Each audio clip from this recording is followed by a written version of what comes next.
Hello, you lovely lot, and welcome back to the well-read Monocle. It is I, your humble host, here once again to guide you through the wonderful, weird, and sometimes whirring world of the written word. Today, we are diving into a book that isn't just a book. Oh no, it's grubby, Grimdark, Trailblazer. It's the book that kicked the shiny, gilded door down on heroic fantasy. Strode in wearing muddy boots, and replace all the noble knights with a bunch of chaps who are, to put it mildly, a bit dodgy. I am talking, of course, about the Black Company. The Fuss in the Seas by the maestro of military grit, Mr. Glen Cook. Now, I know what some of you might be thinking. A book from 1984, how frightfully vintage. But I assure you, this tome has had more influence on modern fantasy. Think of your George R.R. Martins and your Joe Abercrombies. Then most people realize this, my friend, is the granddaddy of Grimdark. So, is it a timeless classic that still holds up, or is it a dated relic? Let's find out. Alright, so what's the story? Well, first, I want you to banish any nonsense about farm boys finding magic swords or saving princesses. This is not that.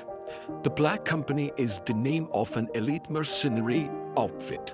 And they are not just mercenaries. They are the best, the most notorious, and the most feared company of sellswords in the world. They have a history stretching back centuries, and their reputation is low. Let's just say it's not exactly sparkling. Our entire story is told through the eyes of one man, Croker. He's the company physician and crucially its analyst. It's his job to write everything down that happens. The good, the bad, and the exceptionally ugly, and believe me, it gets properly ugly. When we join them, the company is in a bit of a bind. Finishing a contract in a city that about to be steamrolled by a greater power, they need a job, and fast. And as luck would have it, a very lucrative offer comes their way. There is just one tiny snag. The employer is the lady. She's an ancient, staggeringly powerful sorceress who rules a vast evil empire. She's the big bad, the boogeyman, the number one villain of the age, and she wants the Black Company to be her personal iron fist to crush the rebellion that's rising against her. And the company, being the pragmatic, cynical bunch they are, look at the mountain of gold on offer and basically say, yeah, all right then. So, the book follows Croker and the rest of these hard-bitten soldiers as they march off to fight the bad guys. They find themselves battling rebels, rogue wizards, and the lady's own monstrous lieutenants, a terrifying group known as the 10 who were taken. It's a ground-level, mud-in-your-boots view of a massive war, told by a chap who's just trying to stitch his maves back together and not get himself killed in the process. It is, in short, bloody brilliant. The real magic of this book isn't, well, the magic. It's the characters. First, you have our narrator, Croker. He's simply fantastic. He's not a hero. He's a middle-aged, well-weary doctor who has seen it all. He's cynical. He complains, but underneath all that gruffness, he's got the stubborn core of decency. He's the moral compass in the story that's desperately short on them. Then you go of the company itself, or this lord, you go to captain and the lieutenant, the stoic, no-nonsense leader. But my absolute favorites, the company's wizards. You have One Eye and Goblin. Now these two are not your Gandalf types. All wise and majestic and speaking in riddles. No. These chaps are as dodgy as 3 quid not. They are petty, they bicker, they probably smell awful, and their main goal in life is to play increasingly dangerous and hilarious practical jokes on one another. They feel utterly, brilliantly real. And then there's the lady. She's the villain. But Puck is far too clever to leave it at that. She's ruthless, yes, and terrifying. But she's also competent, intelligent, and you get the sense there's more to her than just pure, cackling evil. The company's relationship with her, half terror, half professional respect, is one of the most compelling parts of the book. This all ties into a central theme: loyalty. The Black Company doesn't fight for good or evil or a king or a country.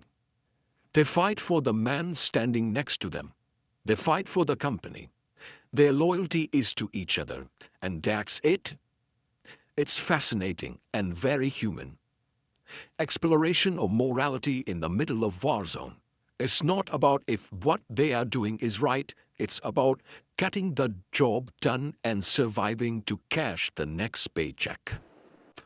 So let's polish the monocle and get critical. What really works and worth a bit of hard frag? On the prose side, first, the prose. Cook's writing style is as sharp and effective as a bayonet.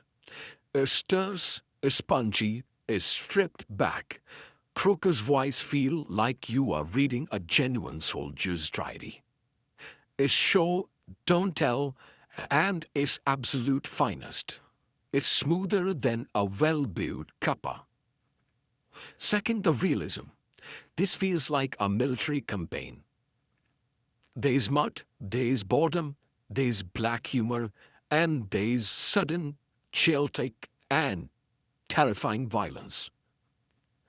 The magic is dangerous and unpredictable. It's a genuine masterpiece of military fantasy. And the third, the moral ambiguity. It just chef's kiss. If you're tired of heroes who are paragons of virtue, this is the antidote. It's the right page journal because you genuinely don't know who to root for. But it's not all perfect on the cons side. That same terse writing style can be a hurdle. Cook throws you in at the deep end with no water wings. He doesn't stop to explain his world, or the magic, or who all these people are. You have to work for it, and the first 50 pages can be a bit of a slow in it. You are left thinking, what in blazes is going on? Also, because the style is so fast and Croker is so much matter of fact, some of the characters, well, they do blend together a bit. Apart from the main half dozen, it can be hard to remember which grunt is which. And finally, a product of its time. But the book is a bit of sausage fest. There are precisely two significant female characters, and one of them is the arch-villain. So do be prepared for that. So where's the final verdict from behind the monocle? For its sheer influence, its originality, and its uncompromising gritty vision, The Black Company is an astonishing piece of work. It's smart, it's dark, and it's utterly compelling. Despite a few niggles, it's a powerhouse. The well-read Monocle is chuffed to award The Black Company by Glen Cook a very, very solid 9 out of 10. It's a classic for a reason. Who is this for? Well, if you are a fan of Game of Thrones, if you love Joe Abercrombie's First Law series, if you like your fantasy dark, your humor black, and your heroes, well, not heroes at all, you will absolutely devour this. If you prefer your fantasy noble heroic and full of elves, this might be a lot of tosh to you, but I would say give it a try anyway, you might be surprised. Right. That's my 2 pence on the matter. Have you read The Black Company? Do you think I am on the money or talking out of my top hat?